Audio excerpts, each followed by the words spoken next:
सभी को प्यार भरा जय भीम, नमो बुद्धाय। बड़ी खुशी होती है, अलग अलग जगह से लोग हमारा जो संडे का क्लास है इसे अटेंड कर रहे हैं। खास कर मैं सतीश कुमार दिल्ली से देख रहा हूँ, हमारे क्लास में वो रेगुलर होते हैं और आप सभी का मैं स्वागत करता हूँ। आज हम अप्रमाद को इसकी जो आखिरी जो दो गाथाएं हैं वो दो गाथाएं देखने जा रहे हैं।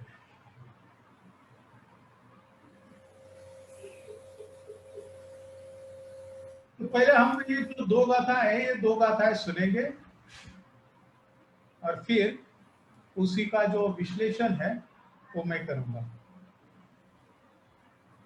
तो ये हमारे मित्र हैं जिन्होंने ये गाथाएं गाई है और उसका अर्थ भी बताया है। प्रमाद की निंदा। अपमादरतो भिक्खु पमादे भयदस्यवा संयोजनं अणुतोलं दहं अग्निव गच्छति। अप्रमाद में रत रहने वाला या प्रमाद से भय खाने वाला भिक्खु आग की तरह छोटे मोटे बंधनों को जलाता हुआ चलता है। अपमादरतो भिक्खु पमादे भयदस्यवा अबभो परिहानाय निब्बानस्यैव सन्तिके। अप्रमाद में रत रहने वाले या प्रमाद से भय खाने वाले भिक्षु का पतन होना असंभव है, वो निर्वाण के समीप ही है।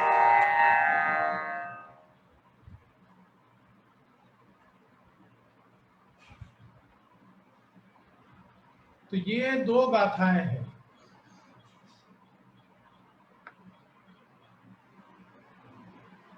अप्रमाद गो की। तो यहाँ पर भगवान बुद्ध कहते हैं अपमादरतो भिक्खु पमादे भयदस्यवा संयोजन अनुथुल दह अग्निव गच्छति। इसका मतलब होता है अप्रमाद में जो रत रहता है, प्रमाद से जिसे भय लगता है, वह अपने छोटे बड़े सभी जो बंधन है वो बंधनों को आग की भांति जलाते हुए चलता है।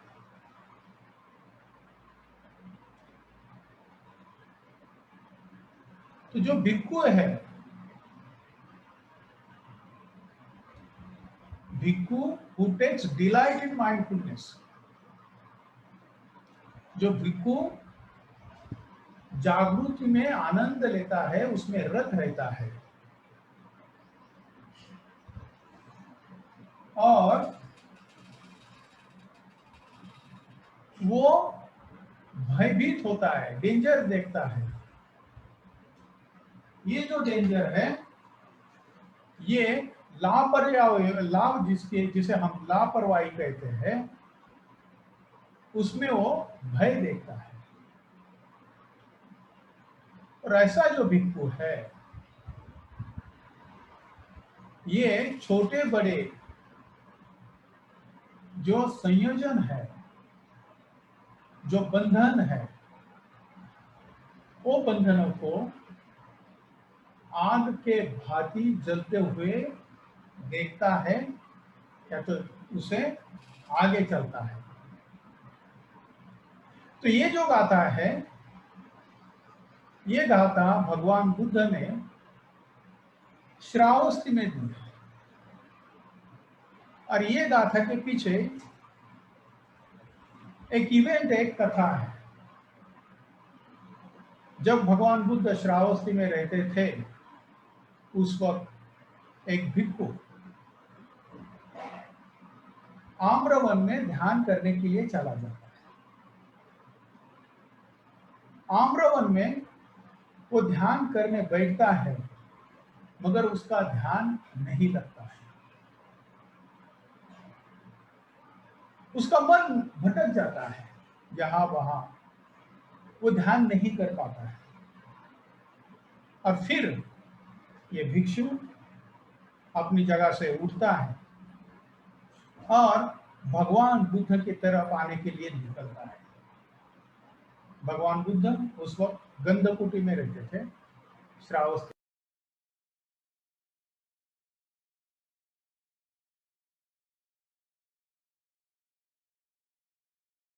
माइक बंद हुआ।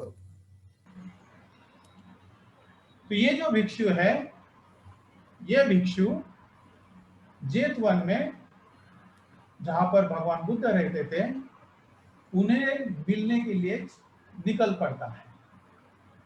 और जब ये निकल पड़ता है तो रास्ते में वो देखता है जो घास होता है, वो घास को आग लगी होती है और वो आग बढ़ती बढ़ती बढ़ती जाती है। तो ये जो भिक्षु है, ये भिक्षु वहां पर एक टेकड़ी पर चला जाता है और वहां से ये आग देखता है। और जब ये आग देखता है तो उसके मन में ये विचार आते हैं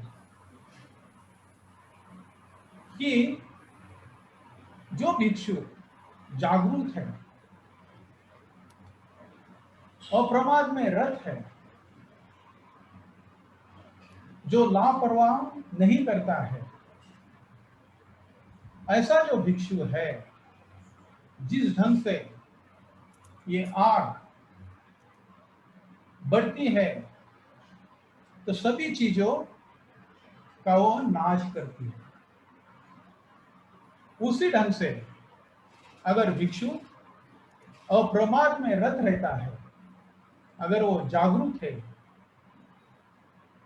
अगर वो जो जागृति है उसमें अगर आनंद लेता है, तो उसी के जो बंधन है, जैसे सभी चीजें ये आग में भस्म हो जा रही है, उसी ढंग से जो बंधन है, ये बंधन भी ये जागरूक भिक्षु के नष्ट हो रहे हैं। इस ढंग से वो देखता है। और भगवान बुद्ध जेतवन में गंधकुटी विहार में ये अपने दृष्टि से उसे देखते हैं कि ये भिक्षु क्या देख रहा है, क्या सोच रहा है। और फिर भगवान बुद्ध उसे ये बताते हैं कि आपके मन में जो विचार है वे उचित है, वे उचित है। तो ये कथा या तो ये इवेंट भगवान बुद्ध के जीवन में हुआ इवेंट है, और ये गाथा वहां पर उन्होंने कही है। तो इसे हम हमारे जीवन में कैसा देखें? जैसे हम देखते हैं कि बौद्ध जीवन जो है वो कृतिशील जीवन है। हमको केवल गाथाएं नहीं देखनी, केवल हमें ग्रंथों का पठन नहीं करना है। तो ये जो गाथा है, ये गाथा हमें हमारे जीवन में कैसी उतरनी है, ये महत्वपूर्ण बात है। तो जैसे यहां पर कहा है कि भिक्खु, भिक्खु का मतलब होता है जो भी संघ है, संघ के जो सदस्य हैं, खासकर कर भिक्खु संघ के सदस्य हैं।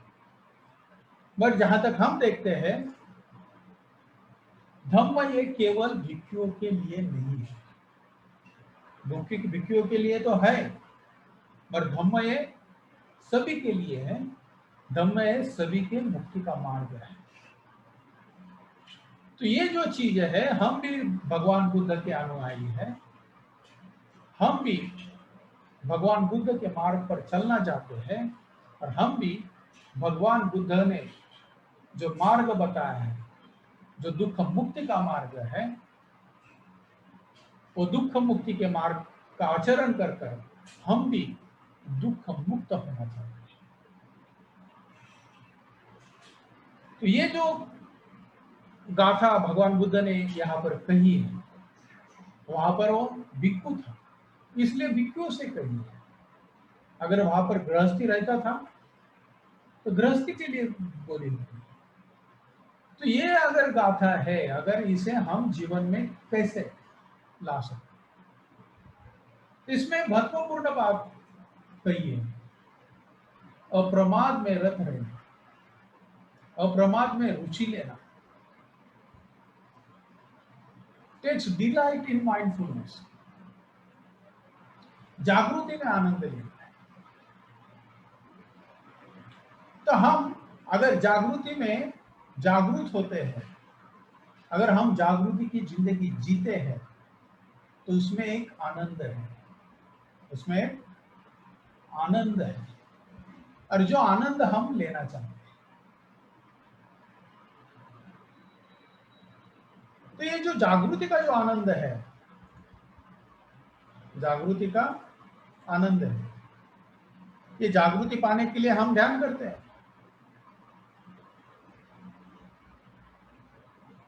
जागरूक रहने के लिए या जागृति का विकास करने के लिए, हमारी स्मृति स्मरण शक्ति बढ़ाने के लिए हम ध्यान करते हैं, मगर केवल हम ध्यान में ही जागरूक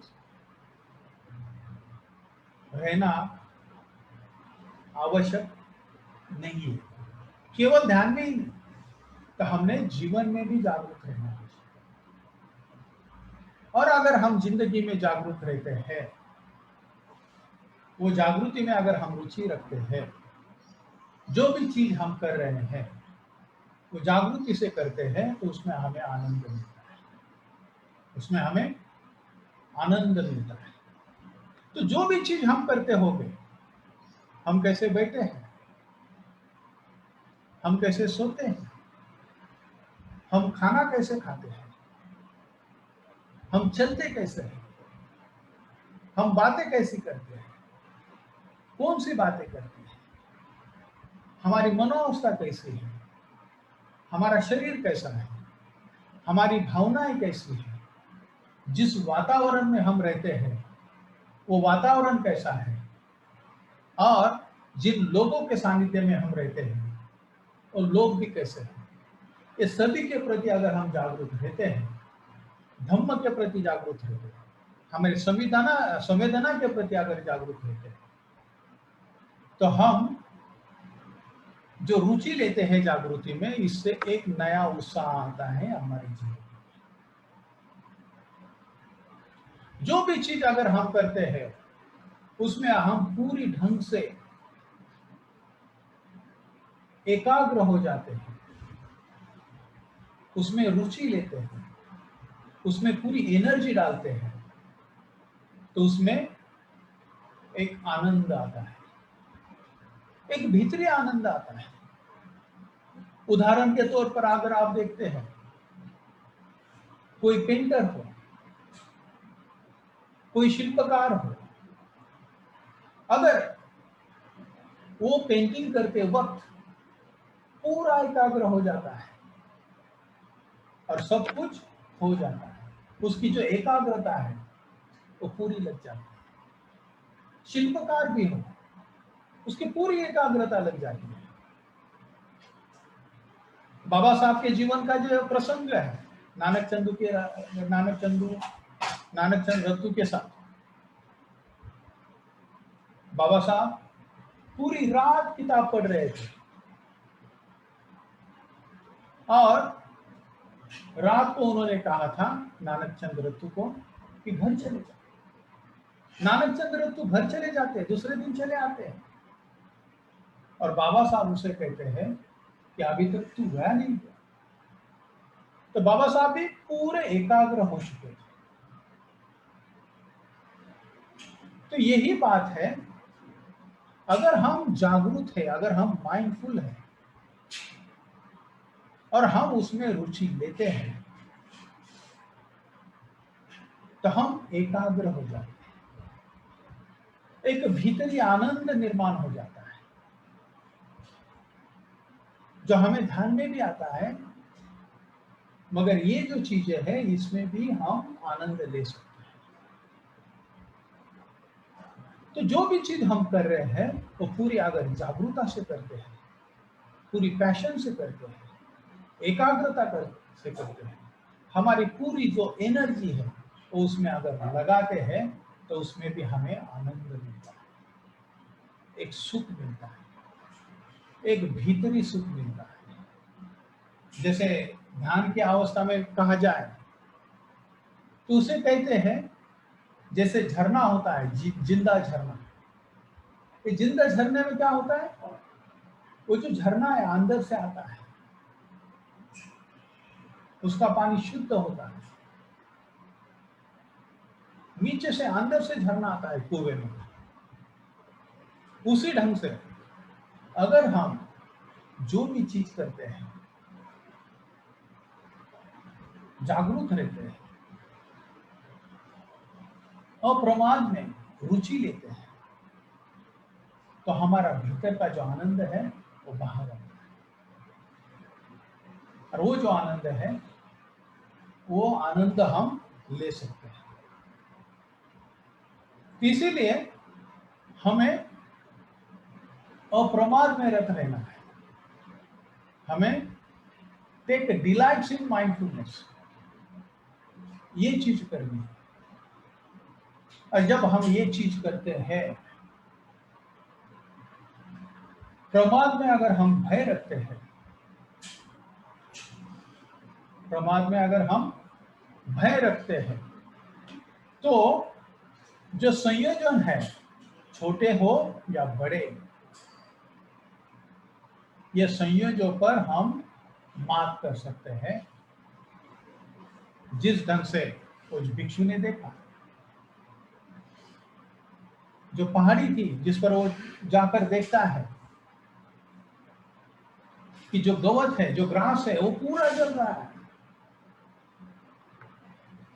और उसमें सभी चीजें नष्ट हो जाती हैं। उसी ढंग से अगर हम जागरूक हैं, अगर हम जागरूक हैं और प्रमाद में अगर हम रुचि लगते हैं और हम अगर लापरवाह नहीं करते हैं तो हमारे जो बंधन है उसे हम तोड़ सकते हैं। अभी ये जो बंधन है ये अलग अलग प्रकार के बंधन है। भगवान बुद्ध ने 10 प्रकार के बंधन बताए हैं। भगवान बुद्ध ने 10 प्रकार के बंधन बताए हैं और ये जो बंधन है ये बंधन हमें तोड़ने हैं, हमें तोड़ने हैं। और ये बंधन हम तभी तोड़ सकते हैं जब हम जागरूक हो। तो ये बंधन कौन से हैं? ये बंधन कौन से? 10 बंधन है।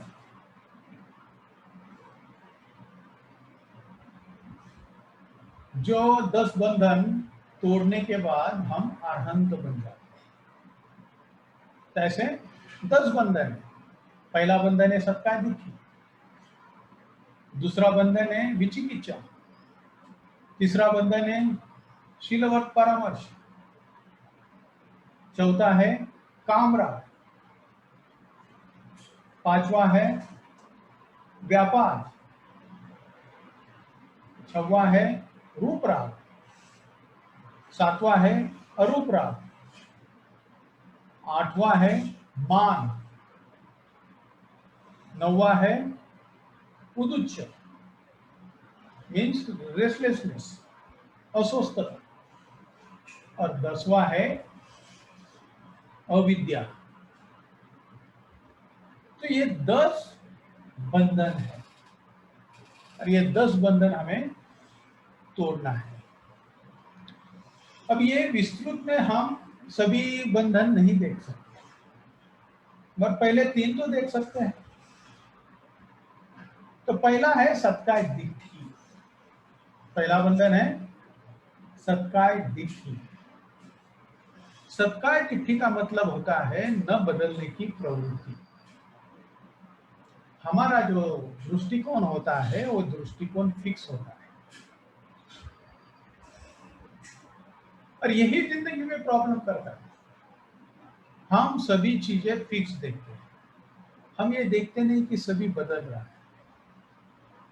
बहुत बार हम ये बातें करते हैं, प्रवचन देते हैं, लोगों को बताते हैं, ये भी बताते हैं कि परिवर्तन संस्कार का नियम है, सब बदल रहा है, परिवर्तन बदल, ये भगवान बुद्ध की मूलभूत शिक्षा है।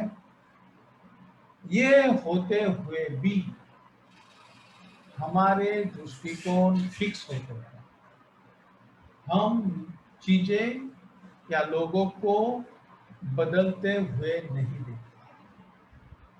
हम हमारे मत फिक्स कर देते हैं, ये जो आदमी ऐसा ही है, ये आदमी ऐसा ही है, वो बदल रहा है, वो प्रयास कर रहा है, प्रयास करते वक्त वो गलतियां भी करेगा पर फिर भी प्रयास कर रहा है। तो ये जो प्रयास है ये हम उसे देखते नहीं है, और ना हम बदलते हैं ना औरों को बदलते हुए देखते हैं, और इसे सत्काय दिट्ठी कहते हैं। बदल नहीं देते।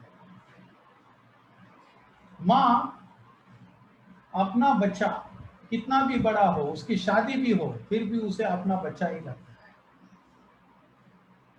बच्चों के बारे में देखो, बचपन में माता पिता उसके कपड़े खरीदते हैं, उन्हें अच्छा लगता है। जब बच्चा 11, 12, 13 साल का हो जाता है तो उसे अपने चॉइस से कपड़े खरीदना अच्छा लगता है, और माँ पिता कहते हैं उसे क्या समझता है, हम अपने चॉइस से कपड़े ले लेंगे, और वो वही करते हैं। अगर बच्चों को मेडिकल में नहीं जाना है फिर भी हम उसे मेडिकल या इंजीनियर में डालते हैं।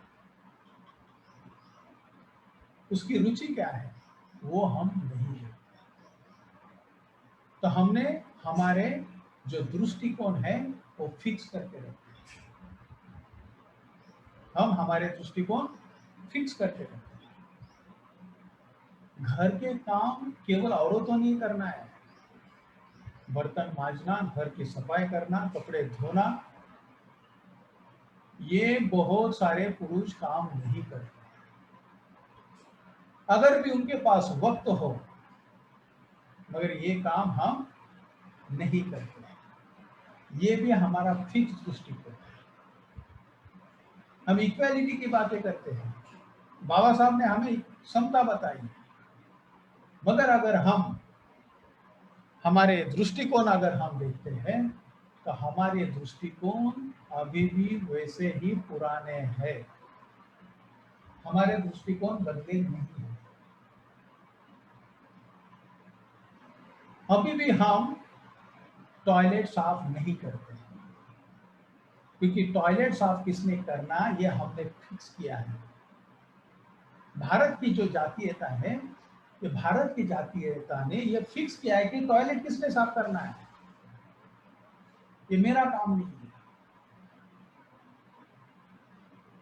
तो ये जो बातें हैं ये हमारे फिक्स दृष्टिकोण है, और ये दृष्टिकोण हम बदलते नहीं। हम बातें करते हैं बुद्ध की, हम बातें करते हैं बाबा साहब की, बदलाव लाना चाहिए, समाज में परिवर्तन लाना चाहिए, हमें ये करना है वो करना है, मगर हमने स्वयं को देखना है। जब हम घर जाते हैं तो हम हमारे वीडियो को कैसा ट्रीट करते हैं। क्या हमने हमारे टॉयलेट साफ करने के लिए भंगी रखा है? तो ये जो बातें हैं ये फिक्स दृष्टिकोण से है। जैसे मैंने कहा कि बच्चे बढ़ते हैं मगर माता पिता उन्हें उसी ढंग से देखते हैं, मेरा बेटा है, शादी होने के बाद भी। तो ये जो बातें हैं इसे सत्काय दिट्ठी कहते हैं। फिक्स दृष्टिकोण। टॉयलेट सफाई का काम भंगी ने करना चाहिए, महिलाओं ने घर के काम करने चाहिए, पुरुषों को ये बात नहीं है। ये बचपन से भी वैसा पढ़ाया जाता है। अगर बहन बड़ी हो और भाई छोटा हो तो भी भाई कहता है कि मैं मेरी बहन की रक्षा करूंगा। जिसे नाक साफ करना भी ना आता हो फिर भी वो भाई कहता है कि मैं मेरी बहन की रक्षा करूंगा। तो ये जो चीजें है ये हमें हमारी जिंदगी में दी। We have to break through. हमें इस पर कार्य करना है। हमें स्वयं को देखना है कि मेरे कौन सा दृष्टिकोण है जो फिक्स है। मेरे आजू बाजू वाले लोग बदल रहे हैं, क्या मैं उन्हें बदलते हुए देख रहा हूं? पर बहुत बार ऐसा नहीं होता है। अगर हम किसे कहते हैं कि ये द्वेषी आदमी है, इसे गुस्सा जल्दी आता है, हम वही हमारा मत पकड़ के रखते हैं। इतना ही नहीं, औरों को भी बताते हैं और उस व्यक्ति के बारे में हमारा फिक्स मत हो जाता है। हम उसे बदलते हुए नहीं देखते। तो इसे सत्ता दिट्ठी कहा जाता है। इसे, और ये एक बंधन है फिक्स। जैसा आत्मा फिक्स है, आत्मा परमात्मा नहीं बन सकता है, उसी ढंग से हमने हमारे मत फिक्स किए हैं। इसे सत्ता दिट्ठी। तो ये भी एक बंधन है जो हमें हमारे विकास से रोकता है।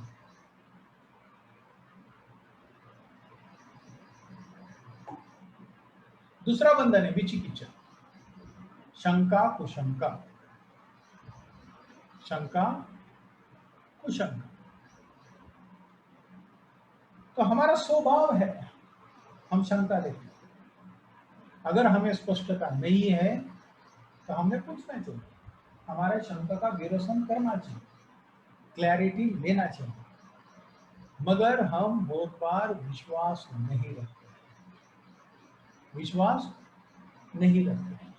अगर हम धम्म के मार्ग पर चल रहे हैं तो ये जो धम्म का मार्ग है सही है या नहीं है। कभी कभी इस पर विश्वास नहीं रखते। कहेंगे भगवान बुद्ध ने जो दीक्षा दी 2500 पहले दी है, अभी उसका क्या फायदा, ये तो काल बाह्य है। शंका लेंगे, ये जो धम्मचारी तेज दर्शन बता रहे हैं ये सही बता रहे हैं क्या, ये सही में मेरी हित की बात है क्या? शंका। तो ये जो विचिकित्सा है, ये शंका जो है, ये जो विचलितता है मन की, यह हमें होती है। मगर इससे कार्य करने के लिए, इसके ऊपर उठने के लिए हमें स्पष्टता चाहिए धर्म की। हमने हर चीज धर्म के प्रकाश में देखी। अगर हम हर चीज धर्म के प्रकाश में अगर हम देखते हैं तो हमें स्पष्टता आ सकती है और हम सही धर्म मार्ग पर चल सकते हैं।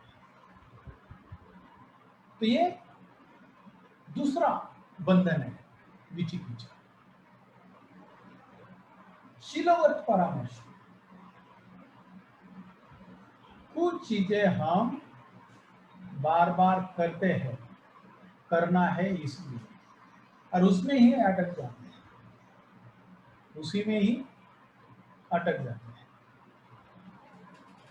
जागरूक रहने के लिए हम ध्यान करते हैं। बहुत बार मैंने देखा है लोगों को ध्यान को बैठते हैं और सोते हैं। क्या करते हैं? ध्यान को बैठते हैं और सोते हैं, ध्यान में ही सोते हैं। ध्यान में उठने के बाद पता नहीं चलता कौन सा ध्यान हो गया, कौन सा ध्यान किया। जैसे ध्यान करना है 40 मिनट के लिए, इसलिए बैठना है, इसलिए लोग बैठते हैं। हमारा ध्यान कितना इफेक्टिव है, कितना परिणामकारक है, ये हम नहीं देख, उसके प्रति भी हम जागरूक नहीं हैं। और इसलिए भगवान बुद्ध ने कहा है, भगवान बुद्ध ने कहा है, टेक डिलाइट्स इन माइंडफुलनेस, जागरूकता में हमने आनंद लेना है और प्रमाद में हमें रत रहना है, रुचि रखना है। मगर बहुत सारी चीजें हम केवल करना है इसलिए करते हैं।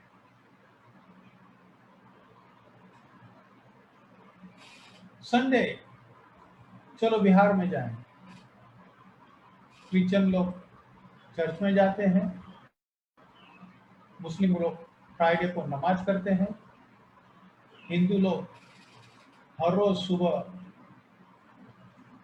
प्रार्थना करते हैं, तो हम बुद्धिस्ट हैं, हम बुद्धिस्ट हैं,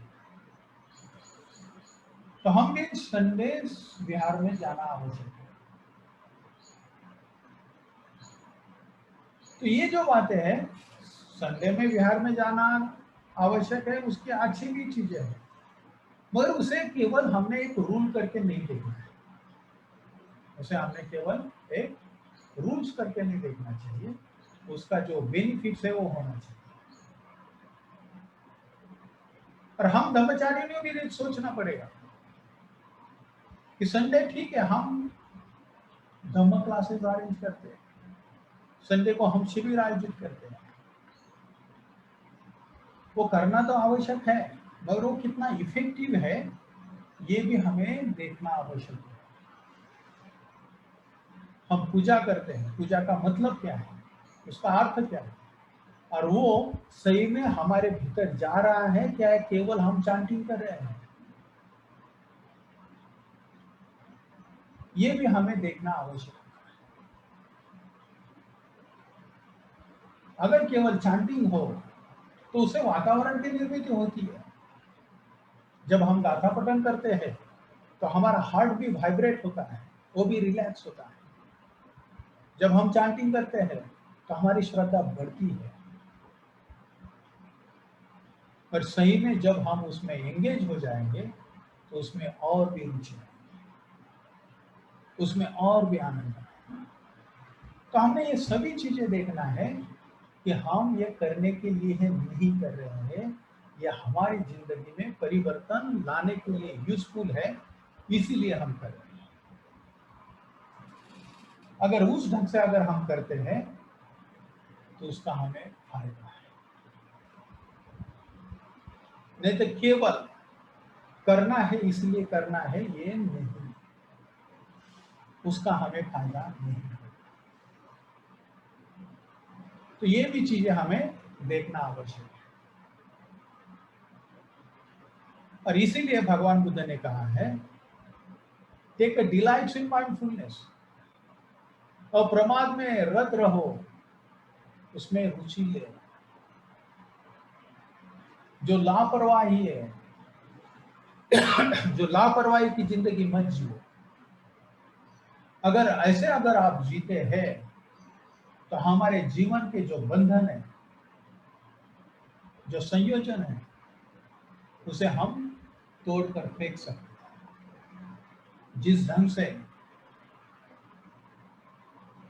ढंग से आग जो है, आग जब लगती है और जलते जलते वो सबका विनाश करती है, उसी ढंग से अगर हम अप्रमाद में रत है, अगर हम जागरूक है, अगर हम माइंडफुल रहते हैं और उसमें आनंद लेते हैं, तो ये जो हमारे बंधन है, जैसे आग सबको जला के खाक कर देती है, उसी ढंग से हमारे जो बंधन है, ये बंधन भी हम जला के खाक कर सकते हैं, उसे नष्ट कर सकते हैं। और इसीलिए जागृति की आवश्यकता है, और ये जागरूक रहना, अप्रमाद में रत रहना, ये आवश्यक है। और ये केवल भिक्षु के लिए नहीं, तो ये हमारे लिए, ये हम सभी के लिए। इसके आगे की जो गाथा है, इसके आगे की जो गाथा है, जिसमें कहा है, पहली जो लाइन है वो सेम ही है, अपमादो रतो भिक्खु, अप्रमाद में रत रहे, प्रमादे भय दस्युवा, अप्रमाद में भिक्खु ने रत रहना है, अप्रमाद में वो भय देखता है, और अब वो परी हनाय निब्बान से वह संति के, जो अप्रमाद में रत रहता है, जो प्रमाद में भय देखता है, ऐसा जो भिक्खु है या तो ऐसा जो व्यक्ति है, उसका पतन नहीं हो सकता, उसका पतन नहीं हो सकता। ऐसा जो व्यक्ति है वो निर्वाण के समीप है, निर्वाण के करीब है। तो जो जागरूक होता है, लापरवाही नहीं करता है, ऐसा जो व्यक्ति है, ऐसा जो आदमी है, उसका पतन नहीं हो सकता और वो निर्वाण के करीब है। ऐसा ये गाथा का अर्थ है। तो ये जो पतन है उसका पतन नहीं हो सकता। जो जागरूक है, ऐसे लोगों का पतन नहीं हो सकता। जैसे मैंने कहा कि जो जागरूक आदमी होता है वो स्वयं के प्रति जागरूक होता है, उसकी भावनाएं कैसी है, उसके मन में विचार कैसे है, उसका शरीर कैसा है, वो कैसी बातें करता है, वो जिस परिसर में वो है, वो परिसर के बारे में वो जागरूक होता है, औरों के प्रति जागरूक होता है। और ऐसा जो व्यक्ति है उसका पतन नहीं हो सकता और वो निर्वाण के समीप है। तो पतन, ये पतन क्यों होता है? भगवान बुद्ध ने, पराभव सुत्त ने बहुत अच्छी बातें कही है। पराभव सुत्त ने, भगवान बुद्ध ने बहुत अच्छी बातें कही है। पतन क्यों होता है उसके अलग अलग कारण भगवान बुद्ध ने दिए हैं। लोगों का पतन होता है। कौन से लोगों का पतन होता है? जिसे दुर्जन अच्छे लगते, जिसे दुर्जन अच्छे लगते, जो बुरे लोग हैं उसको उनका सानिध्य उसे अच्छा लगता है। जो सज्जन है उसके प्रति उनके उसमें प्रेम नहीं होता है। वो दुर्जनों का जो सानिध्य है उसे रुचि, उसमें रुचि लेता है। ये एक कारण है। उसके बाद में भगवान बुद्ध ने कहा है, ये जो मनुष्य है वो निद्राशील होता है, आलसी होता है, सोता है, वो स्वभावप्रिय होता है, लोगों के बीच में जाना उसको अच्छा लगता है। वो क्रोधिष्ठ होता है, क्रोध आता है उसे, और ये भी उसके पतन का कारण होता है। जो इंसान समर्थ होते हुए भी आपने जो बूढ़े माता पिता है उनकी सेवा नहीं करता, उनकी देखभाल नहीं करता, ऐसे व्यक्ति का भी पतन होता है।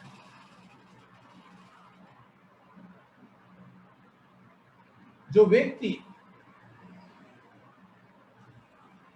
जो श्रमण है या जो और लोग हैं उनसे झूठ बोलता है, उनको फंसाता है, ऐसे व्यक्ति का भी पतन होता है। और अपने पास बहुत कुछ होते हुए भी केवल आदमी स्वयं के बारे में सोचकर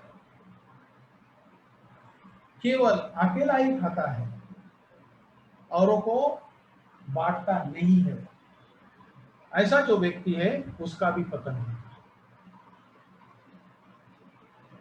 है। और कुछ लोगों को बहुत घमंड होता है कि मेरी ये जाति है, मैं ये उच्च जाति का हूँ, मेरे पास बहुत धन है, मेरे पास बहुत डिग्री है, मेरा जो गोत्र है वो ऊंचा है। इसका वो गर्व करते हैं और औरों को नीच देखते हैं, उनकी अवहेलना करते हैं। ऐसे जो लोग हैं उनका भी पतन होता है। इतना ही नहीं तो मद्यपान है, जुगार है, व्यसन है और परश्री है, इस पर जो पैसे बिताता है, बार बार बिताता है, ऐसे जो लोग हैं उनका भी पतन होता है। और जो शादीशुदा लोग हैं वो जो अपने जो पार्टनर है उनसे संतुष्ट न होते हुए औरों के पास जाते हैं, ऐसे जो लोग हैं उनका भी पतन होता है। और भगवान बुद्ध ने उसके आगे जाकर भी कहा है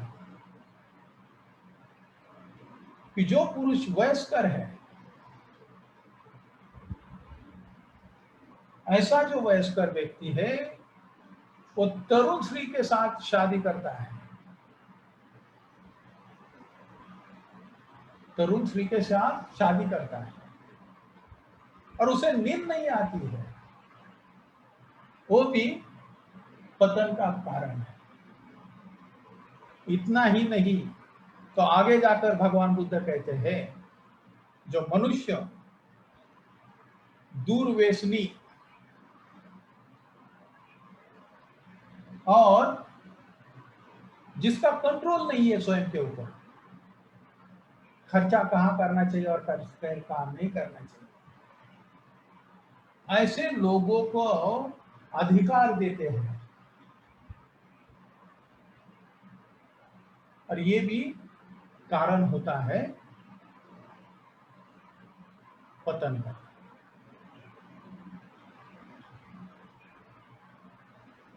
और जो व्यक्ति लोभी होता है, मुझे और चाहिए और चाहिए और चाहिए, और ऐसी मुझे अगर टू व्हीलर है तो फोर व्हीलर चाहिए, फोर व्हीलर है तो अच्छी फोर व्हीलर चाहिए, मर्सिडीज BMW, वो है तो मुझे चार्टर एरोप्लेन चाहिए, अगर चार्टर है तो मुझे बड़ा एरोप्लेन चाहिए। ऐसा लोभ होता है। तो ऐसा भी व्यक्ति जो है उसका भी पतन होता है। तो ऐसे अलग अलग 12 कारण भगवान बुद्ध ने पतन के बताए। कौन से कारण है ये हमने देखा है। और जब हम जागरूक नहीं होते हैं तो ये सब चीजें हम करते हैं, ये सब चीजें हम करते हैं। और इसीलिए जागरूक रहना आवश्यक है, इसीलिए जागरूक रहना आवश्यक है, अप्रमाद में रत रहना आवश्यक है, अप्रमाद में रुचि लेना आवश्यक है। टेक डिलाइट्स इन माइंडफुलनेस, जागरूक रहकर उसमें हमें आनंद लेना चाहिए। अगर ये चीजें अगर हम करते हैं तो हम आगे आगे बढ़ सकते हैं, हम आगे बढ़ सकते हैं। इतना ही नहीं तो ये जो जागृति है ये बहुत महत्वपूर्ण है। भक्ते कहते हैं अवेयरनेस इज रिवोल्यूशनरी। ये जागृति जो है ये जागृति क्रांतिकारी है।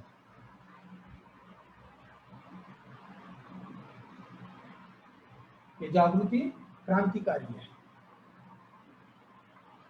भगवान बुद्ध ने भी महापरिनिर्वाण के पहले जो उनका आखिरी संदेश है इसमें यही कहा अतद्विको भव, स्वयं ही स्वयं के दीप बनो। तो ये जो जागृति है इतनी महत्वपूर्ण है। और अगर ये जागृति हम रखते हैं, ध्यान में भी हम जागरूक रहते हैं, दिन में भी हम जागरूक रहते हैं, इतना ही नहीं तो अगर नींद में भी अगर हम जागरूक हो जाते हैं तो हम पूरे जागरूक हो सकते हैं। जैसे भगवान बुद्ध के नाम, भगवान बुद्ध को जागरूक रहने के लिए प्रयास करना नहीं करना पड़ता था, वो तो जागरूक ही थे। हमें प्रयास करना पड़ता है। हम बैठे कैसे हैं ये देखना पड़ता है, ऑब्जर्व करना पड़ता है। हमारी मनोअवस्था कैसी है, हम क्या बातें कर रहे हैं, कैसे बातें कर रहे हैं, किससे बातें कर रहे हैं, इसके लिए हमें प्रयास करना पड़ता है, सराव करना पड़ता है। मगर अगर हम ये जागरूकता का सराव करेंगे तो हमारा स्वभाव बन जाएगा, वो हमारा नेचर बन जाएगा।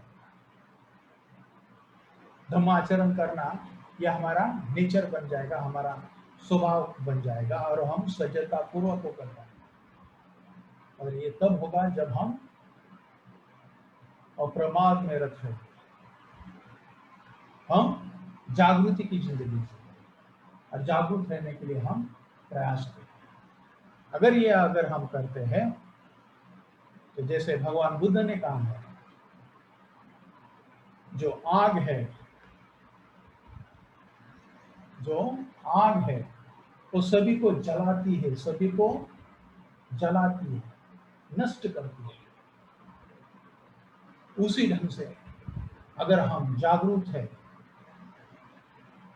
अगर हम अप्रमाद में रत रहते हैं, अगर हम अप्रमाद में रुचि लेते हैं, तो ये जो सब संयोजन है, ये जो हमारे संस्कार है, ये जो हमारे कर्म है, जो हमारे बंधन है, जो हमारी आदतें हैं, जो हमारी वे ऑफ थिंकिंग है, जो हमारे एटीट्यूड है, उस पर हम कार्य कर पाएंगे। और उसी पर कार्य करना ही हमारा मकसद है। अगर हमें बुद्ध जैसा अगर बनना है तो हमें बुद्ध के मार्ग पर चलना पड़ेगा। जैसे बुद्ध पूर्ण जागरूक है, वैसे हमें भी बनना पड़ेगा। उसके जैसे प्रयास हमें भी करने पड़ेगा और ये प्रयास करना ही बौद्ध जीवन है।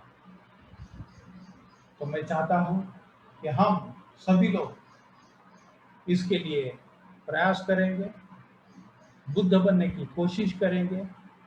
और ये जो धम्मपद है, ये धम्मपद धम्म का पथ है, मार्ग है, धम्म मार्ग है, इस पर हम चल रहे हैं। और ये जो धम्मपद है, धम्म का जो मार्ग है, ये हमारे विकास का मार्ग है,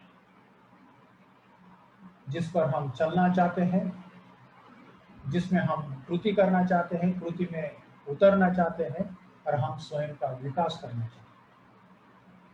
तो ये करने के लिए हम प्रयास करेंगे, ऐसी मैं आशा करता हूँ।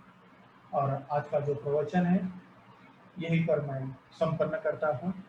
जय भीम, नमो बुद्धाय।